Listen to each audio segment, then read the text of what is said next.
దేవునికి స్తోత్రం. హల్లెలూయా. అందరూ చెప్పండి హల్లెలూయా. ప్రక్క వారికి నవ్వుతూ వందనాలు చెప్పండి. చాలా మంది మంచి భోజనం తిన్నారు, ఇంకా కొంతమంది తినలేదు. ఇంకా తినని వారికి కొంచెం కోపంగానే ఉంటది. శ్రేష్టమైనటువంటి పాటలు పాడారు, శ్రేష్టమైన ఆరాధనలో పాల్గొన్నాం, శ్రేష్టమైన సాక్ష్యాన్ని విన్నాం, శ్రేష్టమైన హెచ్చరికలు కూడా విన్నాం. Praise lord. అంతేకాదు శ్రేష్టమైనది విన్నాం. హల్లెలూయా. అందరికీ ప్రభు పేరట వందనాలు, సంఘ పెద్ద గారికి వందనాలు. అలాగే స్థానికంగా మరి పెద్దలు నాన్నగారు గంగరాజు గారు, ఈరారెడ్డి గారు పెద్దలు ఉన్నారు, వారికి వందనాలు. చీడిపాలెం సంఘ బిడ్డలకు కూడా వందనాలు. మరి చాలా చక్కగా ఈ రాత్రి స్థలంలో కూడుకున్నాం. కిండ్ర ప్రాంతం నుండి, లాగరాయి ప్రాంతం నుండి, లబ్బర్తి నుండి ఓపికగా వచ్చారు. అమ్మ అందరికీ కూడా దేవుని కృప మెండుగా ఉంది. హల్లెలూయా. వాక్యం సెలవిస్తా ఉంది, ప్రభువునందు మీ ప్రయాస ఎప్పటికీ వ్యర్థమవు. ప్రభువు కొరకు నువ్వు కష్టపడిన ఏ కష్టం కూడా వ్యర్థం అవ్వదని వాక్యాలే సెలవిస్తా ఉన్నాయి. మరి రాత్రి మనందరం చాలా శ్రేష్టమైనటువంటి జనాంగం. మీరు కునికితే కొనకండి, కానీ కుర్చీలో కూర్చొని కొనక్కండి, చాలా ప్రమాదం, జాగ్రత్త. హల్లెలూయా. హల్లెలూయా. ఆ కుర్చీలో కూర్చొని కునికే వాళ్ళని నాకు భయం వేస్తుంది. దేవునికి స్తోత్రం. నేను ఎక్కువసేపు చెప్పను. మరి శ్రీనుబాబు, విజయ్, అలాగే మన జాషువా చాలా సేఫ్గా మరి తీసుకొచ్చారు. దేవుడు వారిని దీవించును గాక. మీడియా టెక్నీషియన్స్ మోషే, పండు, చప్పట్లు కొట్టండి ఒకసారి. చాలా సంతోషం. మరి ఇలాగ స్థానిక సంఘంలో భారంతో వారు కూటమి పెట్టుకుంటున్నారు అని అనగానే మరి రాజు గారు తమ్ముడిని తీసుకొని వచ్చారు. మరి చాలా సంతోషం. ముఖ్యంగా మరి ఈ కుటుంబం కొరకు ఒక మాట చెప్పాలి. 2012లోనే ఈ కుటుంబం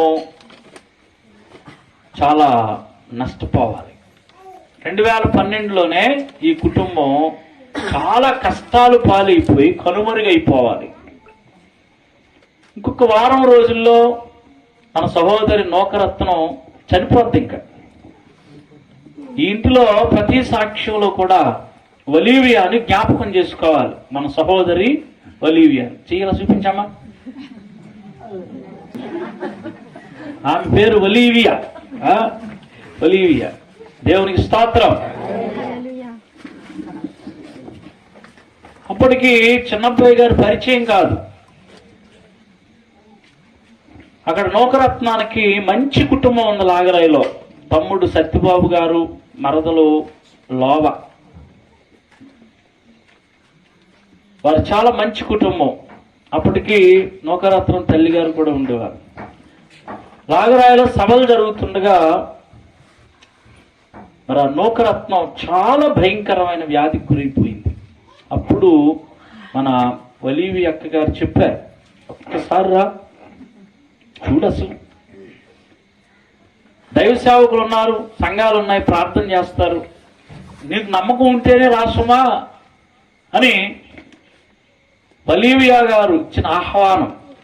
ప్రయాసపడి భారం మోస్తున్న సమస్త జనులారా, మీరు మోసే భారం ఏదైనా నా యొద్దకు రండి, మీకు ఇష్టమైతేనే రండి, నమ్మకం ఉంటేనే రండి. ఆ ఆహ్వానాన్ని ఆ వేళ మరి ఆమె ఏం అర్థం చేసుకుందో వచ్చింది. ఆ సభలలో దేవుడు వాక్యం ద్వారా, ఆత్మ ద్వారా, వాక్య శక్తి ద్వారా దేవుడు ఆ నూకరత్నాన్ని విడుదల చేశాడు. దేవునికి స్తోత్రం. నా చేత్తో నేనే ఆ పోములన్నీ కత్తిరించేశాను. ఆ పోములు, తాళ్ళు మొత్తం కత్తిరించి పాడేశాను నేనే, నా చేత్తో నేనే. రక్షణ పొందుకుంది. మరి ఆమెతోనే సిక్కైనటువంటి ఆమె 7 రోజుల్లో చచ్చిపోయింది, మన నూకరత్నం బ్రతికింది. చప్పట్లు కొట్టి దేవుని మహిమపరచండి. తర్వాత విషయాన్ని అర్థం చేసుకున్నారు మన చిన్నబ్బాయి గారు. మరి ఆయన ఎలాంటిలో నాకు తెలియదు కదా. నూకరత్నం వచ్చి బాప్తిసం అంది. అమ్మబాబు మీ ఆయన నిన్ను కూడా ఎత్తాడమ్మా, నన్ను కూడా ఎత్తాడు. కాబట్టి మీ ఆయన గారు ఎవరో అసలు నాకు చూపించంటే చిన్నబ్బాయి గారు వచ్చి కనపడ్డారు. ఆయన సమక్షంలోనే రక్షణ పొందుకుంది. ఆమె పొందుకున్న 4 నెలలకి చిన్నబ్బాయి గారు కూడా రక్షణ పొందుకున్నారు. దేవునికి స్తోత్రం. ప్రియులారా, ఆయన యొద్దకు వచ్చేవారిని ఆయన ఎంత మాత్రము తోసివేసేవాడు కాడు. కాబట్టి ఈ కుటుంబం మీద చితికిపోవలసిన ఈ కుటుంబం, చితికిపోవడానికి సిద్ధమైపోయిన ఈ కుటుంబాన్ని దేవుడు శ్రేష్టమైన తన సంఘములో, శ్రేష్టమైనటువంటి తన వాక్యములో, నిరీక్షణలో దేవుడు ఈ కుటుంబాన్ని నిలబెట్టాడు. హల్లెలూయా. రూతు గ్రంథము 1వ అధ్యాయము 18వ వచనాన్ని 3 వారాల నుండి మనం చదువుతున్నాం. మళ్ళీ చదువుదాం. రూతు గ్రంథము 1వ అధ్యాయము. తనతో కూడా వచ్చుటకు ఆ రూతు అనే అమ్మాయికి మనస్సు కుదిరిందని అత్తగారైన నయోమి తెలుసుకొనెను. హల్లెలూయా చెప్పాలి. హల్లెలూయా చెప్పాలి. ప్రియులారా, చాలా క్లుప్తంగా నేను ఈ మాటలు ముగిస్తాను, మీరు జాగ్రత్తగా వినండి. ఒకసారి పక్కవారు వందనాలు చెప్పండి, నవ్వుతా చెప్పండి. తిన్నవాళ్ళు అనుకుంటారు నీకే నువ్వు బాగానే చెప్తావు, తినేసావు.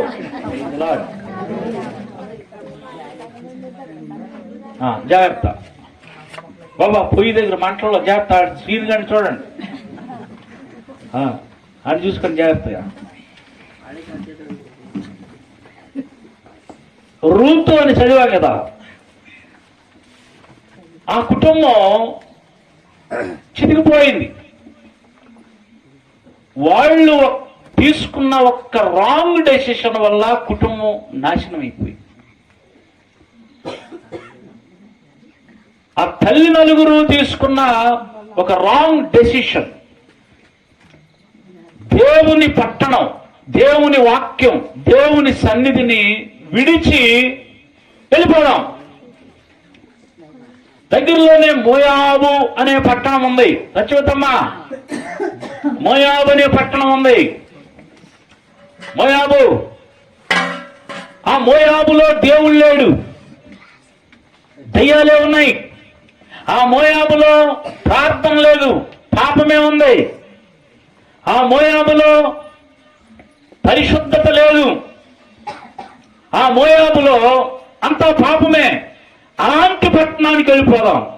మరి ప్రార్థన ఉండదు కదా మనకి, అయినా పర్వాలేదు. వాక్యం ఉండదు కదా, అయినా పర్వాలేదు, వెళ్ళిపోదాం అని అందరూ వెళ్ళిపోయారు. వెళ్ళిపోయిన తర్వాత ఆ కుటుంబంలో ఉన్న మగాళ్ళందరూ చనిపోయారు.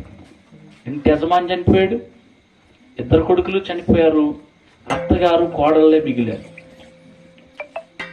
అందులో ఒక కోడలు అత్తగారు చెప్పిన మాట విని వెళ్ళిపో, నువ్వు వయసులో ఉన్నావు, ఇంకో పెళ్లి చేసుకుంటే వెళ్ళిపోయింది. కానీ రూతు అనే అమ్మాయి మాత్రం అత్తగారితో ఉండడానికి, అందరూ వినండి, తిరిగి మళ్ళీ అత్తగారితో తెలియకపోయిన ఆ పట్టణానికి వెళ్ళిపోవడానికి, దేవుని సన్నిధి అనబడిన బెత్లెహేం రొట్టెల ఇల్లు అక్కడికి వెళ్ళిపోవడానికి ఆ రూతు తన మనస్సుని కుదుర్చుకుంది. దేవునికి స్తోత్రం. వీళ్ళందరూ ఒకనొకప్పుడు రాంగ్ డెసిషన్ తీసుకుంటే రూతు ఇప్పుడు రైట్ డెసిషన్ తీసుకుంది. మనము కూడా మన జీవితాలు సంతోషంగా, ఆనందంగా, సమాధానంగా ఉండాలి అనంటే మన మనస్సు ఆత్మీయంగా, భక్తి విషయంలో, దైవికమైన విషయాలలో మన మనస్సు కూడా మంచి నిర్ణయాలతో కుదురుబాటు అవ్వాలి. మన మనస్సు పోయిన వారం చెప్పుకున్నాం, దేవుని స్వరాన్ని వినడానికి మన మనస్సు కుదురుబాటు అవ్వాలి. ఇప్పుడు రూతు బయలుదేరుతా ఉంది. ఏమీ లేకపోయినా రూతు సంతోషంగా అత్తగారు వెంట బయలుదేరుతా ఉంది. హల్లెలూయా చెప్పండి. ఇక్కడ ఉన్న కోడలందరూ హల్లెలూయా చెప్పండి ఒకసారి. అమ్మ ఇక్కడ ఉన్న అత్తగారులు అందరూ చెప్పండి ఒకసారి హల్లెలూయా చెప్పండి గట్టిగా. ఇప్పుడు రూతు ఈ దయామణి కోడలు కాదు అత్తగారు కాదు అలా చూస్తున్నా ఇంకా రైట్. దేవునికి స్తోత్రం. పిల్లారా, రూతు సంతోషంగా బయలుదేరుతుంది అత్తగారితో. అందరూ చేతులెత్తి స్తోత్రం చెప్పాలి. అత్తగారితో ఏముందని సులభన్ గారు ముసలిదాంతో ఏముందండి? ఏముంది దేవి? ముసలిదాని దగ్గర ఏమీ లేదు, గోంగూర ఏమీ లేదు. కానీ ఆనందంగా రూతు బయలుదేరుతా ఉంది, సంతోషంగా అత్తగారు వెంట బయలుదేరుతా ఉంది. కోటి వజ్రాలు దొరికినట్టుగా ఆ రూతమ్మ అత్తగారితో బయలుదేరుతా ఉంది. ఏమిటి రూతు ఆనందం? దేని కొరకు రూతు మనస్సు కుదుర్చుకున్నది? ఒక ప్రాముఖ్యమైన విషయాన్ని మీ ముందు 10 నిమిషాల నుంచి నేను ముగిస్తాను. కీర్తనల గ్రంథం సంగపతి గారు చదివించారే. ఎన్నో కీర్తనది? 51. 51వ కీర్తన అమ్మా అదొద్దు, 12వ వచనం చదవండి. అదిగో నీ రక్షణానందము నాకు మరలా పుట్టించు, సమ్మతి గల మనస్సు కలగజేసి నన్ను దృఢపరచుము. హల్లెలూయా చెప్పండి. నేను విశదీకరించి ఇందులోకి వెళ్ళను కానీ చాలా క్లుప్తంగా ఈ మాట క్లియర్ కట్గా నేను మీ ముందు ఉంచుతాను. ఇక్కడ భక్తుడున్నాడు దావీదు. సమ్మతి గల మనస్సు నాకు దయచేయి. అదే సమ్మతి గల మనస్సు అంటే ఆ కుదురుబాటు చేసుకునే మనస్సు నాకు దయచేయి. ఎందుకు? రక్షణలో ఆనందించడానికి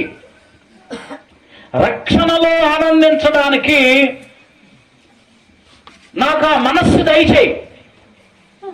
ఇంతవరకు నేను బెత్షెబా విషయంలో ఆనందించాను, అది పుష్కాకి ఆనందమే. ఇంతవరకు నేను మేడ ఉందని మిథ్య ఉందని ఆనందించాను, అవన్నీ టెంపరరీయే. కానీ ఇప్పుడు నాకు ఒక ఆనందం ఆ ఆనందం పొందడానికి నా మనస్సుని సెటరైట్ చేయి. ఏమిటి ఆనందం అంటే ఇల్లు ఎందు కాదు, కారు ఎందు కాదు, నగలు నాణ్యాల ఎందు కాదు, నీ రక్షణ ఎందు నేను ఆనందించాలనుకుంటున్నాను నాయన. హల్లెలూయా. నీ రక్షణ ఎందు ఎక్కువగా నేను ఆనందించాలని నాకుంది. రూతు అత్తగారి వెంట అంత ఉరకలో పరుగులు వేసుకుని ఆనందంగా ప్రయాణం సాగిస్తుందంటే రూతు యొక్క మనసంతా వెండి యందు బంగారమందు వీటి యందు కాదు, దేవుడిచ్చిన రక్షణ. హల్లెలూయా చెప్పండి. హల్లెలూయా చెప్పండి. ఇప్పుడు చిన్నబ్బాయి గారు నూకరత్నం దగ్గర కోటి వజ్రాల కంటే విలువైంది ఒకటి ఉంది.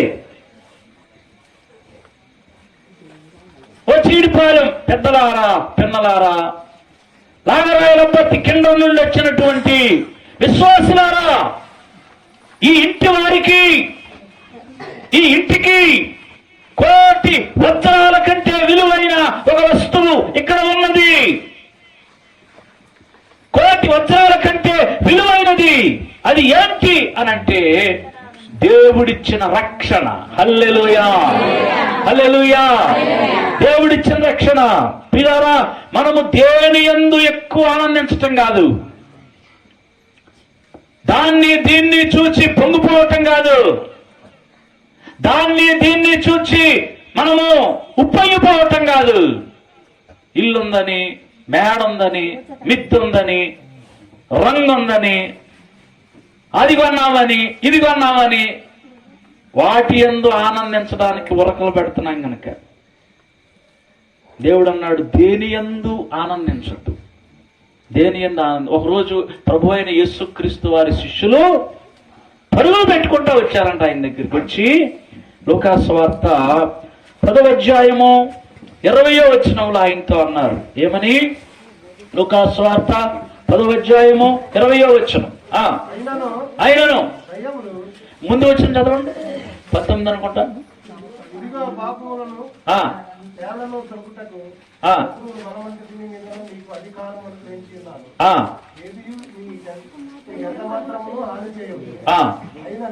వినండి వినండి వినండి. ఆ రోజున దేవుని శిష్యులు, ప్రభు అయిన యేసుక్రీస్తు వారి శిష్యులు పరిగెత్తుకొచ్చి ఆయన దగ్గరికి అన్నారంట, బోధకుడా బోధకుడా, మాకు దయ్యాలు లోపడుతున్నాయి అన్నాడంట.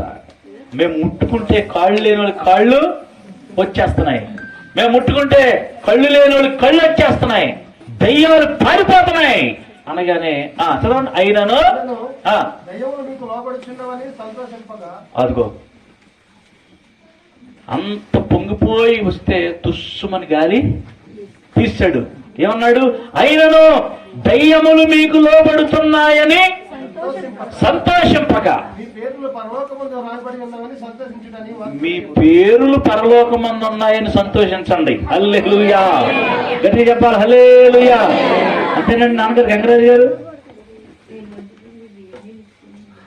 దయ్యాలు లోబడుతున్నాయి, మేము పెద్ద భక్తి, లేకపోతే ఈ లోకంలో నేను పెళ్లి చేశాను, నేను ఇల్లు కట్టాను, కారు కొన్నాను, ఎంత వ్యవసాయం నాది, ఎంత వ్యాపారం నాది, ఎందుకు? దానివల్ల నీకు టెన్షన్, దానివల్ల నీకు నిద్రలేని రాత్రులు. ఈ రాత్రి వాటి యందు సంతోషించడానికే నువ్వు పూనుకుంటున్నావేమో, దాని యందు సంతోషించడానికే. మీరు దాని యందు వాటి యందు సంతోషింపగా, ఓ దేవుని బిడ్డ, నీ పేరు పరలోకమందు రాయబడి ఉంది. హల్లెలూయా. అది అసలైన వజ్రం, అది అసలైన బంగారం. నీ పేరు పరలోకమందు రాయబడింది. ఓ నోవాలక్ష్మి,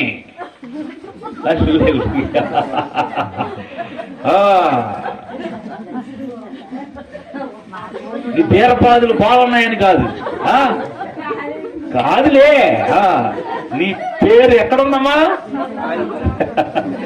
పరలోకమందు. హల్లెలూయా హల్లెలూయా. ప్రత్యేసిన వాళ్ళు ఉన్నారు. ఈ సంవత్సరం పంట రావచ్చు, వచ్చే సంవత్సరం పంట. జీడి తోటలు దున్నించారు, పిండేశారు, రేపు సంవత్సరం కాస్తాయి. పోయిన సంవత్సరం మీద ఈ సంవత్సరం ఎక్కువ కాయొచ్చు, తక్కువ కాయొచ్చు. కాయాపావ చనకమ్మ బాబు, కొంచెం తక్కువ కాయొచ్చు, ఎక్కువ కాయొచ్చు. నీ అప్పులన్నీ అనుకున్నట్టుగా తీరొచ్చు, అవన్నీ కాదండి, అవన్నీ లోకమే, అదంతా లోకమే. కానీ ఒకటి మాత్రం ఎప్పుడు నువ్వు ఆనందించు. నవరత్నం ఏది? విన్నావా? నవరత్నం. నీ ఆనందం ఎప్పుడు ఒక్కటే. చిన్నబాయ్ గారు, మన ఆనందం ఎప్పుడు ఒకటేనండి. 2012లో మన పేర్లు పరలోక రికార్డులో, అబ్బా పరలోక రికార్డులో ఎక్కేసాయి. చప్పట్లు కొట్టి దేవుని మహిమపరచండి. గట్టి చెప్పాలి, హల్లెలూయా. గట్టి చూస్తున్నావు కానీ నీ పేరు ఇంకా లేదే పాను.